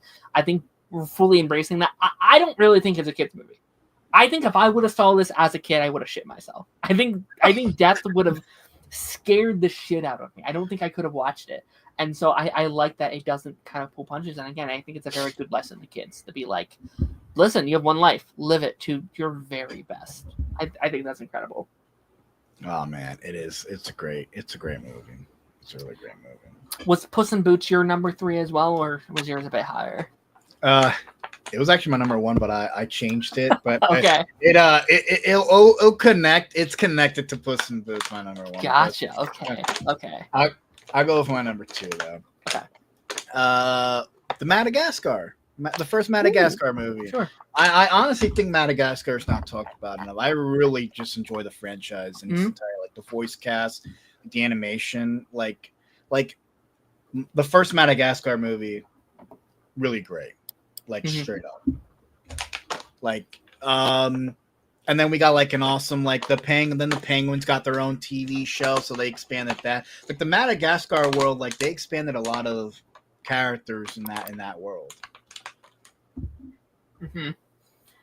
Yeah, I think Madagascar, I really need to like rewatch them because like they're movies that I always really enjoyed, but I guess they were never like my top choice at any time, and I feel bad about that.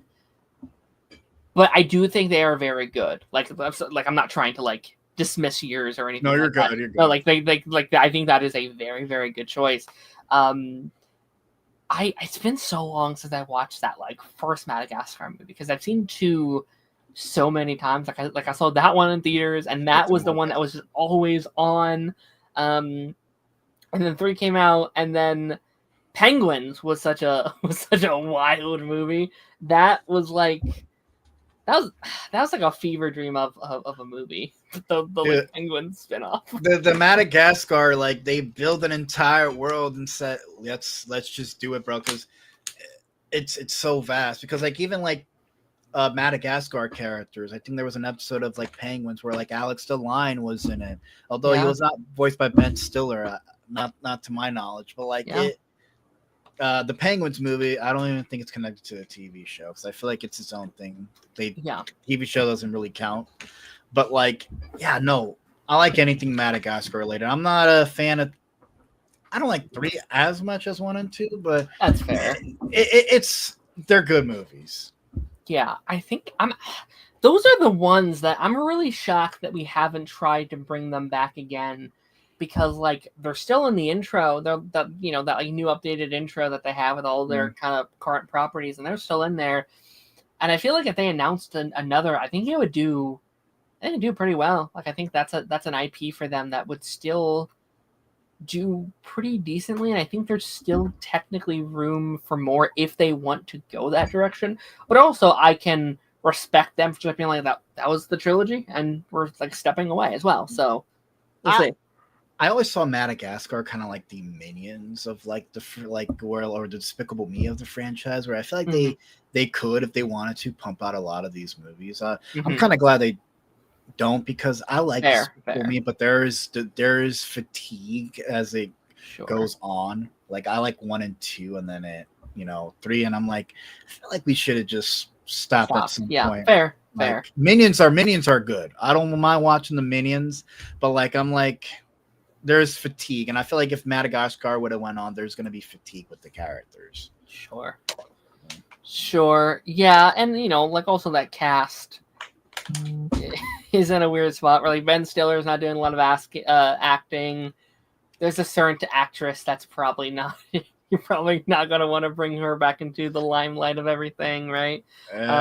So I don't know. Yeah. I'm not like I need more Madagascar, but like I need more Marty. I need more. But if they announce it tomorrow, I also wouldn't be angry. I wouldn't be like, the audacity! How could they? Alrighty. My number 2, I have How to Train Your Dragon, the original. This is one of my favorite franchises of all time. That Dragon, that Dragon trilogy is my bread and butter. I love that trilogy so unbelievably much, and I think like really looking back at that original movie with the new one recently coming out has really made me appreciate it even more than I already did. Number 2 will be very obvious once we kind of get there, but I'm sorry, my number 1 will be very obvious once we kind of get there. But like, I think the world building that they do in this one is so incredible. The way they write these characters, the way they design these characters, Hiccup's arc in this movie, Asterix's arc, this entire world that they're able to build is something that I don't really think DreamWorks has ever done to this level. Like, to me, like they've done a lot of spin-offs. Like they've probably done more spin-offs for like How to Train Your Dragon than any other franchise they have right now. And there's a reason for that, because they built themselves in such a way in comparison to like almost like a Pokemon or something, where like you created something so larger than life that you can understand why there's like 5 TV shows and like 12 specials, and now there's a live action movie that's supposed to be getting a trilogy. Like, you get it. You really do. And I think this is probably my favorite musical score of all time. Like, this is probably my favorite collection of music I have ever experienced in my life. It is like a religious experience for me sometimes, where like I'll be having a bad day and I'm like, let's just listen to like the flight suits here. Like, let's just put it in, and just like it kind of transforms you into another world that is so beautiful and bright and just incredible. This is in my like top 5 movies of all time. Dude, How to Train Your Dragon movies are really great. I'm gonna agree with that. Like, they really kind of credit their own like little Pokemon, because like they had all these creatures, all these dragons and stuff like that, and like the TV shows kind of expand on them too. I remember them airing on Cartoon Network, because the TV shows are also of quality too. Like it looks almost 1-to-1 with like the movie. That's how good it is. Like, there's a reason why this franchise has kind of an impact. It's a reason why it's gone this long. I've got a live action movie. There's I feel like How to Train Your Dragon is just one of those movies where you can add as much lore as you want because it's just one of those franchises. Like there's Vikings, there's like dragons, the relationship between Toothless and Hiccup. I mean, it's great. It's really good. 100%. Yeah, and like it's one of the many Pixar movies that we've talked about today where it's like it's not a kids movie in my opinion. It's not a movie. It's really a movie for anyone. It doesn't feel like they're kind of aiming down to children. There's these very very deep themes of like abandonment and like I think the dynamic between Stoic and his son and just this like story of trying to connect with one another despite their very differences. Like there's a scene in the third act. I think it's the third act that resonates with me so much where it's like, finally, we have something to talk about. And it's like, oh no. Like he finally feels like he has that connection with his son and it's taken away from him. And I love how this movie does not shy away from having consequences. Like I love that Hiccup loses his leg. That is something I don't think I've ever seen in like an animated kids movie where it's like, oh no, he like there were consequences for what he just did, and there are so many great parallels between Hiccup and Toothless, right? Like them both losing their ligaments because of each other, and them making each other whole is like there's something really special about that to me. And those TV shows, I think, are on a different caliber than most of the other TV shows that DreamWorks have done because those ones are like kind of part of the whole experience. Like you can watch the movies and it's a good experience, but the TV shows add to the overall narrative of the series and it kind of completes it in a way where like you're not kind of getting the whole puzzle if you haven't seen like the TV shows and the specials and like all the kind of other stuff. But yeah, no, that's easily my number 2. Good number 2. You want to know my number 1? What's your number 1? Oh, I don't know why I'm saying it like that. It's the first Shrek movie. First Shrek. I feel like if we're going Puss in Boots, I'm like, also you took the Puss in Boots, and I'm like, I gotta think of one so close to Puss in Boots, and it has to be like the first Shrek movie. Like it started it all. Fucking Smash Mouth. I mean, like, yes. It's so good because with like the Shrek movie, it's like. Wasn't it like made to like also kind of poke fun at a lot of Disney tropes and like it's one of those movies where it's still funny because I feel like those Disney tropes are still relevant today because Disney still uses majority of those tropes for a lot of their like movies sometimes. Like I really think it's like one of those movies that it's still funny, it's still good, it's still relevant. It's still relevant. Shrek was always one of those franchises to me that I think I was kind of like anti-Shrek for a while because it was one of those things where it's like everyone loved Shrek as a kid, and I think I was like kind of too cool for it. I was like, everyone loves Shrek; it's everyone's favorite, and they don't talk about Kung Fu Panda or How to Train Your Dragon. But I think as I've got older, I've really come to appreciate, and I still don't love it as much as a lot of people, but I think that first one is still my favorite. Like I know most people swear by 2, which is still a very good movie, right? But I do think 1 to me is that kind of special magic that just kind of had that charm. I think the jokes hit really well in that first movie, and I think in terms of one of your first movies that you go, like obviously Ants was first.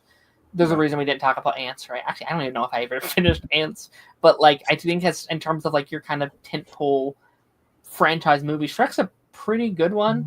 Shrek's a pretty great start. So I think there's a reason why it's what it is today. It's one of those movies like when it first came out, it was like Shrek Mania. Like that thing was everywhere, like Twinkie boxes to snack cakes to just everything. Like Shrek took over. Like that first movie kind of like it's part of that era of like like looking back on it, like that movie was crazy good.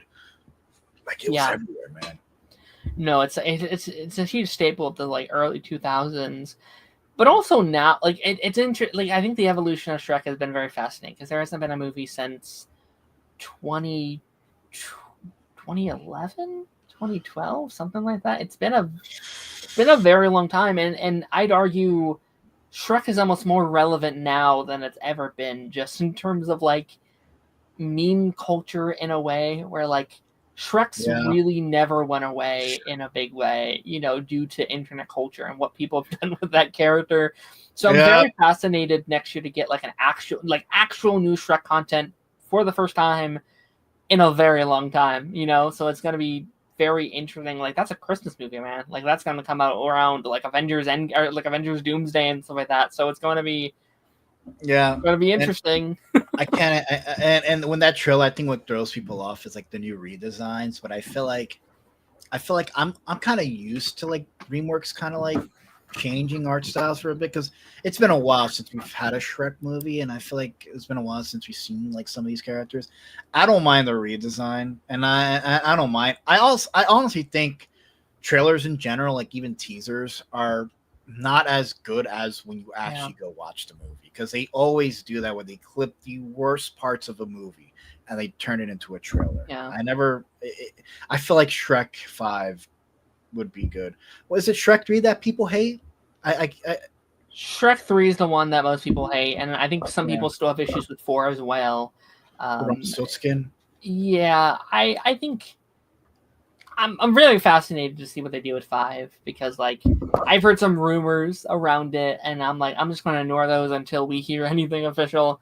And like that first teaser, it caught fire. People were pissed, and I was like, I think it looks fine, you know. And again, I'm not as attached to the character as some other people. I think one, animation changes. It's been a very long time since people saw Shrek. He was going to need an update, because the way they animated things when they did the last Shrek movie is very different than how they do it now. Also, too, it wasn't finished. That teaser came out about almost 2 years ahead of the movie's release, which is, I don't even know why they put out a trailer at all. I actually think that's kind of on them. They should have just had a title card and that be it for a while. Like it was way too early. Yeah, and I don't mind the animation change either. And I don't know if DreamWorks even has the original models, but I feel like with the technology back then, I feel like those specific models and the stuff they used back then, I feel like doesn't translate to the technology DreamWorks uses now for their animation. Like animation's a lot different from when like the older DreamWorks movies, and I feel like the only way to like kind of I feel like people are like, oh, just give us the old Shrek. I'm like, dude, just these movies haven't been out, and like I feel like you kind of need to redesign Shrek. It needs to happen. Like it can't look the same. It sucks, but like they have to kind of change stuff up. Puss in Boots went through a change. Like, why not Shrek? It did, yeah. And I think what people also I don't think seem to pick up from that teaser is like the characters were purposely made to look older, right? Like they had wrinkles and their gray hair was gray, and I think people were like, they look different. I'm like, I think part of the point is they are supposed to look a little different, which I think is going to be at least one of the more interesting aspects of it, just on paper, from what we've seen. Again, we don't know really nothing about the movie outside of his daughter's older, Zendaya, you know, stuff like that. So as long as they don't pull the whole like Space Jam 2 Lola Bunny, like I'm not trying she was bad, but like that Space Jam 2 was heavily like banking on Zendaya trying to sell the movie. And it sucks. It really. I hope they don't, because Shrek is a powerhouse. I don't think you really need a bankable like star like Zendaya. It sells itself. It's Shrek. I think that's $1 billion movie. Yeah, I think. Yeah, no, it's such a cultural icon, and it's Christmas. Everyone's going to go on Christmas Day with their families to see Shrek. Like it's going to be a thing. I think people don't like the Shrek characters aged. I don't have an issue. I don't know. I guess it depends. I don't think they like the redesigns. Is what I feel like they don't like the redesigns. I don't think they really care about the age, and I feel like that's the issue. People don't like the redesigns. I'm fine with them. Yeah, I think it's smart, just like narratively, for these characters to put these characters in a different time in their life, especially someone like Shrek, where their whole not to get on a huge like long tangent towards somewhere else, but like I think his whole thing has always been like looking upon the past and like what could have been and what could be, and like that's the whole thing of the fourth movie is like, well, I'm not happy with my current life, so I'm going to try and change it and go backwards. I think there's a really cool narrative that could be here about like his fear of growing up, or like his fear of getting older and watching his loved ones get older. I don't want them to go through the same trope that has been like joked around like with this movie about like what they could do with their daughter and stuff like that, right? Like stay clear of like all the tropes, but I still think there could be a cool narrative to tell with him getting older. And taking care of his daughter, as long as they don't do the whole Zendaya trope, bro. I'm fine with it. Like, I don't care if Zendaya's prevalent in the movie, so be it. But like with Space Jam 2, is like they didn't really. I feel like they weren't confident enough to sell the movie, so they kind of need to get some big star, and Zendaya was it. With Shrek, you just need Mike Myers and Eddie Murphy. Golden, man. Those are the biggest like comedians in that fucking movie that they sell. I mean, I think I don't think you like. I think you could have no names in this movie and people would. It's Shrek. Like the Shrek name sells itself. And like I won't talk about it very long, but my number one choice, because it kind of covers it with my number two, that is How to Train Your Dragon 2. Double feature 1 and 2. Hell 1 and 2, my favorite franchise of all time, probably. Now I know. Listen, I will say I think 1 is technically better. I think from a technical standpoint and writing standpoint, it is technically the better movie. But I adore what they do with 2. I love how they expand the world, like a very expansive world. How they expand it even more. I like the heights it goes. I like these. I've talked about it with almost all these movies, but this story about having actual consequences. This was the movie as a kid that I learned characters could die, like where there were stakes and characters could actually sacrifice themselves, and they could, like, themes were like palpable and real. And that like second act of the movie, or like towards the end, where it's like Valkyra and Stoic reuniting their fantastic scene together inside the caves, to the giant attack with Drago, and the like scale that they are able to reach with that, and this world that they've created, and these new characters, and where they've taken them in the second installment, to them ultimately dying, and him having to take on that helm and be like, okay, I didn't want this. This is not what I wanted, but it is my responsibility now. It's what I need. It's what my people need, and having to carry that off. I adore 2. This is like my number 2 movie of all time, next to like Lion King. Like I adore How to Train Dragon 2, and I'm very interested to see how they adapt to this one, because it's a very different movie than the first, right? Like 1 is very, I'm not gonna say cookie cutter, right? But like there is a template that's very, I think, easy to adapt with the first movie. 2 is a much bigger story. The scope is so much bigger. There's a lot more to do. So I'm fascinated. I'm excited, but I'm fascinated to see how they adapt the second movie. No, I've only seen the first one and I've never seen the second one, because I've only seen the first one and then like the show. I'm gonna have to actually watch the second one. I apologize for spoiling the whole movie for you. I am very sorry. You're good. Like I feel like I've seen trailers. It's in my mind somewhere, but like I know the How to Train Your Dragon movies are of quality. Like, I've had friends say like the movies are really good, and even with the first live action movie, I do feel like I feel like the movie is good, but they were playing it safe just in case they wanted to keep it as close to the movie. And I feel like with that first movie, you have to at least keep it somewhat close, change minor things, so that way the audience, you gain the audience trust in the second movie. You can kind of keep it like the second movie, but add a few things. I feel like with the second movie, I don't want it to be like one. I feel like you gotta make it somewhat like that, but you gotta add your own twist to it. Like you already build up like your audience for the first movie. Now you kind of have to like throw it all in there. Throw some new stuff in there with the characters. I think that's kind of didn't like the live action How to Train Your Dragon also release with Lilo and Stitch? Did it release at somewhat at the same time? Yeah, it was about a month apart, and both did pretty well, and both are getting sequels. So I feel like the Lilo and Stitch sequel might be a little bit better than the first movie because I feel like with How to Train Your Dragon, it's like so close to like its source material where like it's only minor changes where like it's still the How to Train Your Dragon keeps its overall message. Well, I feel like Lilo and Stitch, it's a okay movie to watch, but like it kind of completely misses the message. And I feel like those two movies are kind of different in that way. I think 2 will be better. Chris Sanders, which was one of the original people who made the original movie, is officially now coming back to like help with the sequel. He's you know, like he's gonna write it, so that gives me a lot more faith. And I think the sequel was always why I was excited for like Lilo and Stitch, because I think with a lot of these Disney live action remakes, the first one I'm never that interested in because it's like they're making the same movie again. The sequel, you're kind of forced to write a new story. You're kind of forced to do something different with these lore of Disney.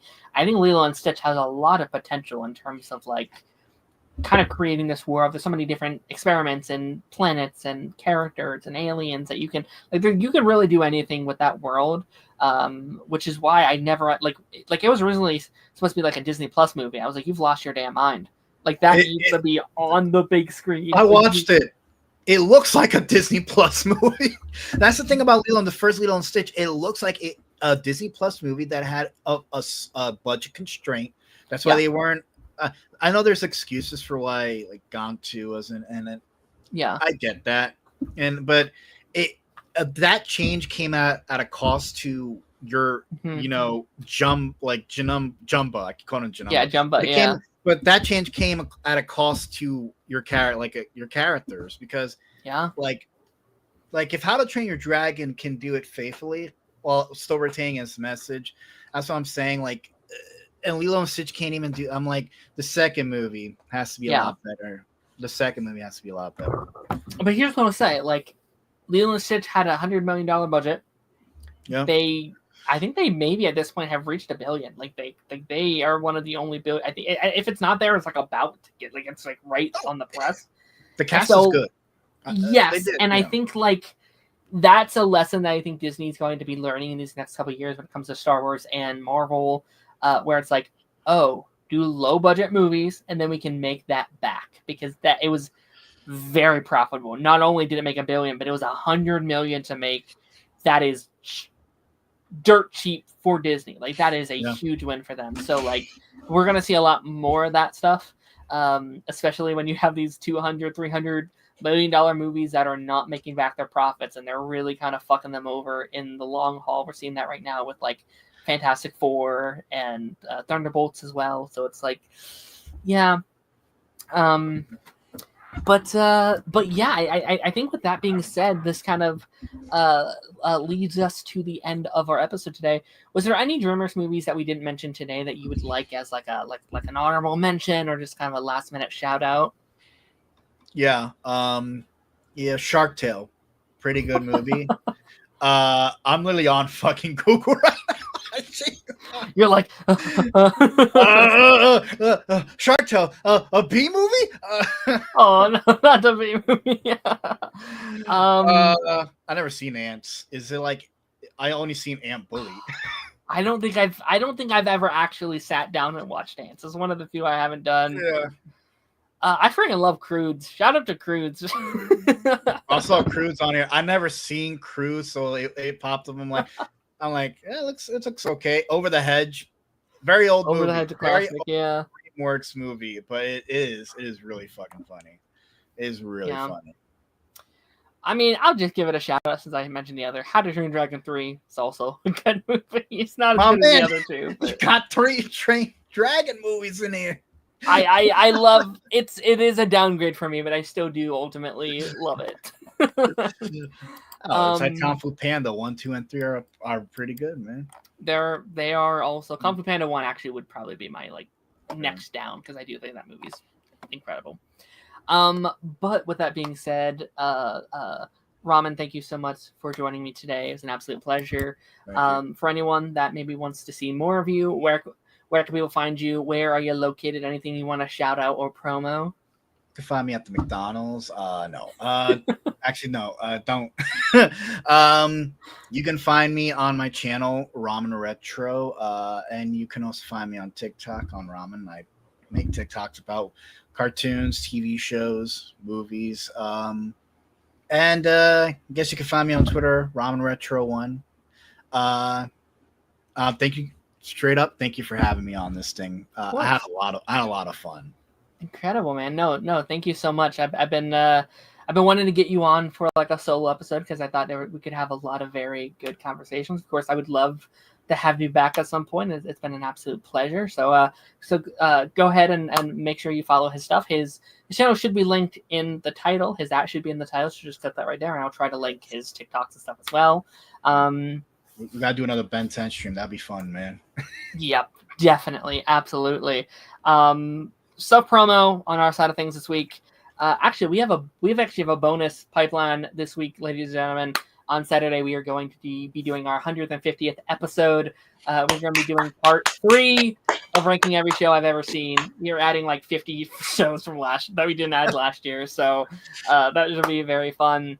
After the credits on Monday, as always, we're doing what is it this week? Dexter Resurrection and what other show came out? Wednesday season 2 dropped the first 4 episodes, so that will be a thing. Then regular pipeline will be back next week, obviously next Thursday. We are going to be ranking every live action Spider-Man suit now that we got the new look at this new suit. So look forward to that. And yeah, ladies and gentlemen, I will catch y'all on the flip side. Bye bye.